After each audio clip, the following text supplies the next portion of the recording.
We are in a world where there is a lack of perspective in the life of many people. We are in a world where we are still going on in a conditioned, more or less unconscious way of reacting, where we are still believing that the animal way of reacting is right. That is how it has to be.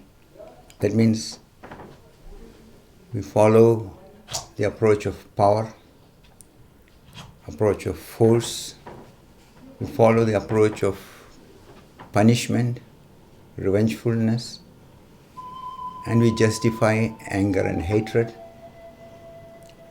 So what happens through that is, as you can see in the world, it becomes more and more. It becomes a bigger entanglement. And as you can also see that when you react to somebody's insensibility, blindness, unconsciousness in the same level,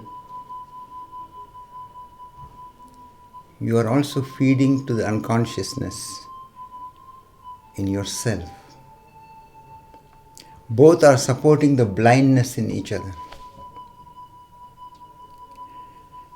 And through that we remain in a one-dimensional level. Everybody has their justification for their kind of reaction. So it is not a question of logical thing. It's a question of seeing what is important, what is making the difference, what is valuable, what is healthy, what is intelligent. And that comes into manifestation only when you consider that when we are pushing the other into a negative reaction, because the other is negative to us or unsensible to us, we are pushing each other back into the animal level, which is a one-dimensional approach to reality. But for a human being, that is destructive. Especially when we see that we are in a world where the human beings have accumulated so much power in terms of being able, through the scientific developments, not only to use the knowledge in the healthy way, but also to misuse it on the basis of egocentric entanglements.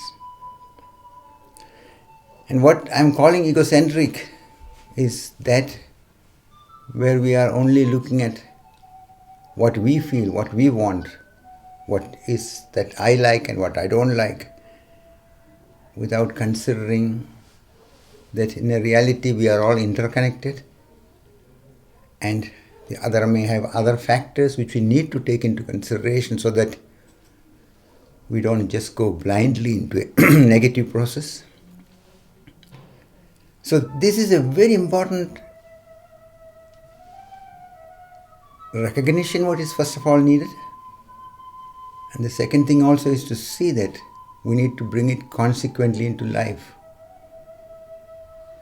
Because with the accumulated scientific knowledge, accumulated power on many levels, in the hand of politicians, in the hand of people who are in many powerful positions as managers or owners of companies, of media, of other kind of areas where they can influence and manipulate. It goes very easily into a destructive process, which is neither good for the individual nor for the whole. Not for the whole world.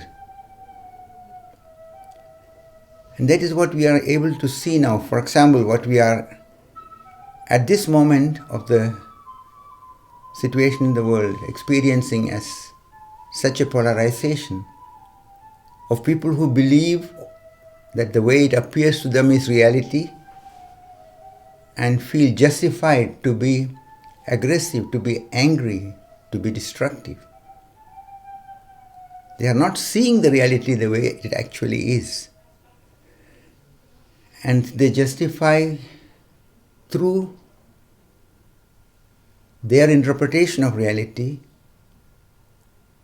an aggressive, destructive process. What we see in the war process in Ukraine is something very obvious in this. People are controlled, people are prevented from coming in touch with the real facts of life, and they are manipulated in different ways. And when they come to notice that, hey, it's not really how it is said in the media there, and they start raising their voices, then they get punished very drastically. They are dragged into war processes without most of them even wanting it, because they see that the people against whom they are fighting were part of their life in different ways. And they all have many relatives, connected people, even just in the worldly, normal way of looking. And you can see that the same thing is happening in other dictatorial processes, where the power and the position is dominating. But let us become aware of this factor also. Even in the so-called democratic processes,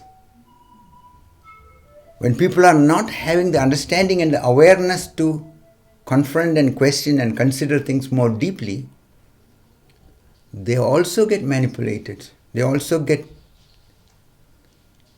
dumped with one-sided way of looking at things. And many of them who are provoked in their fear, in their unclarity, start believing that this is so. So even in America, where we imagine that there's a very great democracy, but it is very, very fragile, because the sense of democracy is only valuable when people are aware that it is a way of considering each other more deeply, more honestly, more courageously, more wakefully. But when people are not considering like that, and they are manipulated, and they are easily getting manipulated, the country is getting polarized. It can very easily fall into a civil war. So it is very, very delicate. It is not possible in individual life process or in the global life process to continue in this approach of force, of intimidation, of aggression, of revenge, of punishment.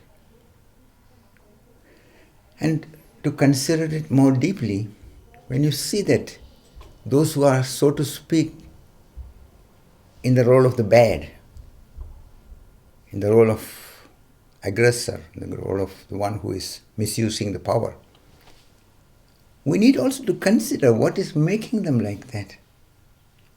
What way to bridge to them, what way to help them to see the reality. Because if they also would see the reality, if they also are not just reacted to with punishment and condemnation, then they have a chance to consider. It is valuable to prevent them from being more destructive. That is very important. But it should not be combined with an unconscious entanglement on the side of the people who are wanting to respond to it, where they are themselves trapped in their anger, in their power orientation, in their fears, and in their unconscious judgments. So we are in a very, very delicate period in the world, and all the problems we have, whether it is on the level of atomic war, which can be looming any moment, or in the climate catastrophe, which is very drastically to be seen in many levels, not only in terms of the weather changes, also the melting of the polar ice and the whole implications of that in the lives of people. On one side, we can see very easily how everything is so deeply interconnected. Because we see that when certain chain of connections where the gas was being brought and sent to different countries, everything was working in a certain way, suddenly when that is cut, it affects all other things, all the other transportation, all the other companies, all the other production. And so it is also in the production of chips, in the production of the computer chips, not potato chips. I would like to bring the attention to the basics because we need to consider it courageously and honestly. Then we can see that life has created this wonderful, ungraspably intelligent life process where we are in. And it is our capacity, it is our responsibility as human beings to try to understand it more deeply. And if those few who can understand it, who can see it, and who are already in touch with these perspectives, are not taking it to heart and bringing it into manifestation, where else can we expect people to understand and go deeper? That is why I request, I recommend, I indicate to anybody and everybody who has some capacity of understanding, some insight, some honest interest, to consider life more deeply. Rather than going blindly into reactions, wanting to punish, wanting to hurt, wanting to be destructive, and following the blind reactions which arise in us, to reconsider everything as carefully, as gracefully, as intelligently, and answer. The answer is not always so easy. You have to look always in the individual situation. You have to always consider it in the given moment. And that is where you can see only when you are looking into yourself, you are in touch with that what is taking place in you and not getting caught up in it. Not only just saying that, oh, I'm angry or I'm irritated or I'm disturbed or I'm unhappy or I'm bitter. Look also behind it. The fear, the considerations, the attitudes, the beliefs.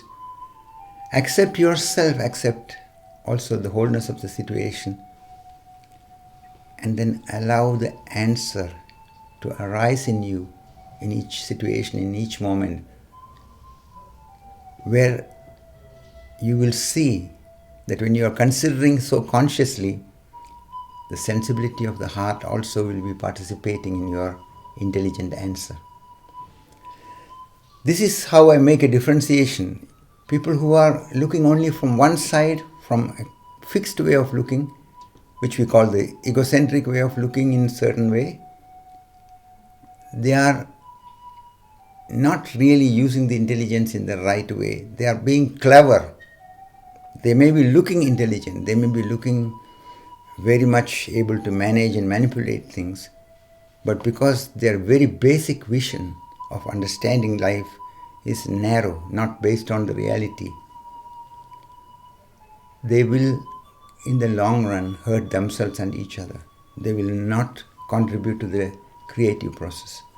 Intelligence begins when we are really looking, considering, and being in touch with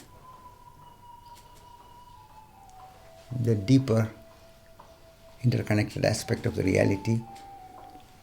And that is where you will see that the sensibility of your heart is coming in. Because you are giving, through this distance you create to this automatic process in you, the chance for your heart and the sensibility of your heart to participate in the moment and to bring out an answer. So everybody has this capacity. Everybody is capable. But you have to recognize that you need deep within to determine and stay behind it. Because the unconscious automatism pulls us into blind reactions. So it is another way of learning to use the mind rather than letting ourselves be caught up in the unconscious and blind conditioned way of reacting, which is happening in our day-to-day unconscious approach in life. So there's tremendous urgency for it, because we can very easily go into self-destructive and destructive processes which can bring harm, pain, suffering to oneself and to the others. And see the fact, it is very easy to be destructive. You don't need much intelligence. The person who is upset and feeling cornered, who is in power, if you are just only reacting to him, then he is in a kind of lost state, and anything is okay for him, because if I'm going to die, then let anything happen. So it becomes a very careless, insensitive process when we are reacting to the blindness of the other in the same blind way. One has to bring awareness. And this is not only just with few persons, it is to be the quality which we bring to the world when we want that there is really a healthy development, where we are able to take care of the climate, where we are able to bring about a different way to connect with each other, where we don't need to let people starve and suffer in many parts of the world, where we don't need to be careless and destructive to anybody. But it needs careful consideration. It needs our initiative to understand. And we can only start with ourselves. Understand it very carefully. It's not enough if you are just agreeing with me, because blindly agreeing or blindly disagreeing means you are not considering it carefully enough. Consider it. Consider what is really the sense behind all that what we are considering now. And let it become your understanding, so that you are able to put it into living, put it into practice, so that you are able to bring this quality of presence in your life, which will be very deeply fulfilling to you in the long run, and which you will see is making your life more peaceful, more joyous, more harmonious. So I wanted to bring attention to this aspect because it's of great urgency.